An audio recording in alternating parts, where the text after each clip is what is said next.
pembelajaran anak berkebutuhan khusus menurut Direktorat IPLB sebagai berikut. Yang satu yaitu prinsip umum. Yang pertama yaitu prinsip motivasi. Guru harus senantiasa memberikan motivasi kepada siswa agar siswa memiliki semangat yang tinggi dalam mengikuti kegiatan belajar mengajar. Yang kedua yaitu konteks latar atau konteks. Prinsip latar atau konteks. Guru perlu mengenal siswa secara mendalam menggunakan contoh, manfaat, sumber belajar yang ada di lingkungan sekitar, dan semaksimal mungkin menghindari pengulangan materi pembelajaran yang sebenarnya tidak terlalu penuh bagi anak.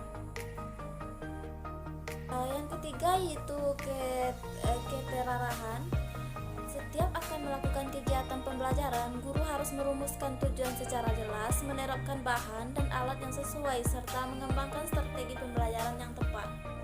Dan yang keempat yaitu prinsip hubungan sosial.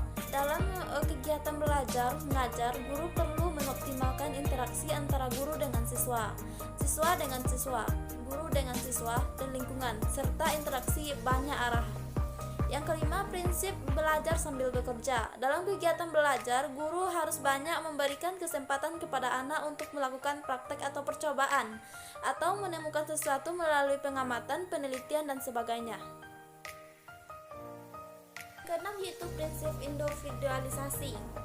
Guru perlu mengenalkan kemampuan awal dan karakteristik setiap anak secara mendalam, baik dari segi kemampuan maupun ketidakmampuannya dalam menyerap materi pembelajaran.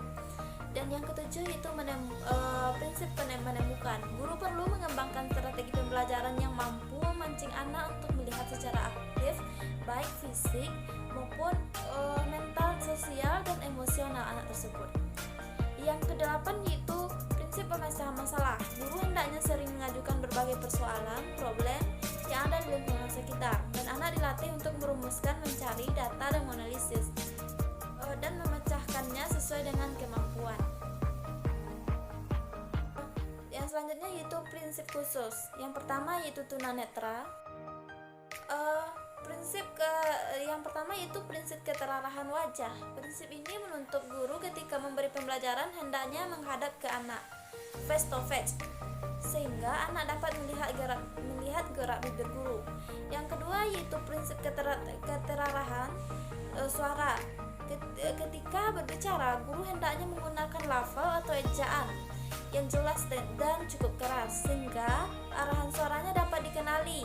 Yang selanjutnya itu prinsip keperagaan. Oleh karena itu, dalam proses pembelajaran mengajar, hendaknya disertai dengan peragaan menggunakan alat peraga.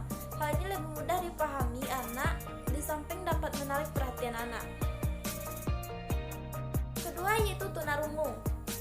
Yang A, prinsip keterarahan wajah. Prinsip ini menuntut guru ketika memberikan pembelajaran yaitu melakukan face to face, sehingga anak dapat melihat gerak bibir guru. Yang selanjutnya yaitu prinsip keterarahan suara. Ketika berbicara, guru hendaknya menggunakan lafal atau ejaan yang jelas dan cukup keras, sehingga arah suaranya dapat dikenali anak. Yang selanjutnya yaitu prinsip peragaan. Oleh karena itu, dalam proses pembelajaran mengajar hendaknya disertai dengan peragaan menggunakan alat peraga agar lebih mudah memahami anak, di samping dapat menarik perhatian anak. Ketiga yaitu tunaragita. Yang pertama yaitu prinsip kasih sayang. Mengajar anak tunaragita lambang belajar membutuhkan kasih sayang yang tulus dan guru.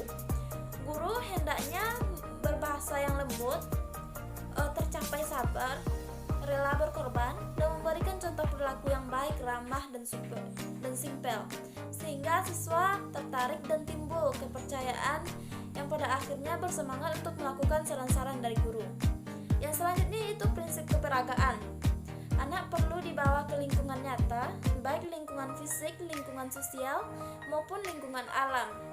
Bila tidak memungkinkan, guru dapat membawa berbagai alat peraga. Yang selanjutnya yaitu prinsip habilitasi dan prinsip rehabilitas. Prinsip Prinsip habilitasi adalah usaha yang dilakukan seseorang agar anak menyadari bahwa mereka masih memiliki kemampuan untuk potensi tersebut terbatas. Sedangkan rehabilitas adalah usaha yang dilakukan dengan berbagai macam bentuk dan cara sehingga sedikit demi sedikit mengembalikan kemampuan yang hilang dan belum tentu berfungsi optimal. Yang keempat yaitu tunadaksa. Prinsip yang perlu diperhatikan dalam pembelajaran bagi anak tunadaksa yaitu yang pertama pelayanan medis, yang kedua pelayanan pendidikan, dan yang ketiga pelayanan sosial. Pada dasarnya juga tidak dapat lepas dari prinsip rehabilitasi dan rehabilitasi tersebut. Selanjutnya yaitu tunalaras. Prinsip yang pertama yaitu prinsip kebutuhan keaktivitasan. Guru harus memberikan aktivitas kepada siswa agar berkebutuhan terpenuhi dengan mempertimbangkan norma-norma dan perilaku yang berperilaku sehingga memenuhi keinginan dan kebutuhan yang merugikan diri sendiri maupun orang lain. Yang selanjutnya yaitu prinsip kebebasan dan keterarahan. Guru hendaknya mengarahkan dan menyalurkan segala perilaku anak ke arah positif yang berguna, baik dengan diri sendiri maupun orang lain. Yang ketiga yaitu penggunaan waktu luang. Guru harus membimbing anak dengan mengisi waktu luangnya untuk kegiatan-kegiatan bermanfaat. Dan yang selanjutnya yaitu prinsip keluarga dan kepatuhan. Guru harus dapat menyelami jiwa anak di mana letak ketidakselarasan sehingga emosinya selanjutnya yaitu mengembalikan kepada kehidupan emosi yang tenang, laras sehingga rasa keluarganya menjadi pulih kembali. Yang selanjutnya itu prinsip setia kawan dan idola serta pelindung. Guru hendaknya secara perlahan-lahan berupaya menggantikan posisi ketua kelompoknya menjadi tokoh idola siswa dengan cara melindungi siswa dan berangsur-angsur kelompoknya berganti dengan teman-teman sekelasnya dan setiap kawannya berganti kepada teman-teman sekelasnya yang pada akhirnya mereka akan merasa tenang bersekolah. Yang selanjutnya itu prinsip minat kemampuan. Guru harus memperhatikan minat dan kemampuan anak terutama berhubung dengan pembelajaran. Selanjutnya itu prinsip emosional, sosial dan perilaku. Guru harus berusaha mengidentifikasi problem emosi yang disandang anak. Kemudian upaya menghilangkan untuk diganti dengan sifat-sifat yang baik sesuai dengan norma-norma yang berlaku di masyarakat dan agama dengan cara diberikan tugas-tugas tertentu dan yang terpuji baik secara individu maupun secara kelompok. Prinsip disiplin. Guru itu membiasakan siswa untuk hidup teratur dengan selalu diberikan keteladanan pembinaannya dengan sabar. Dan selanjutnya itu prinsip kasih sayang.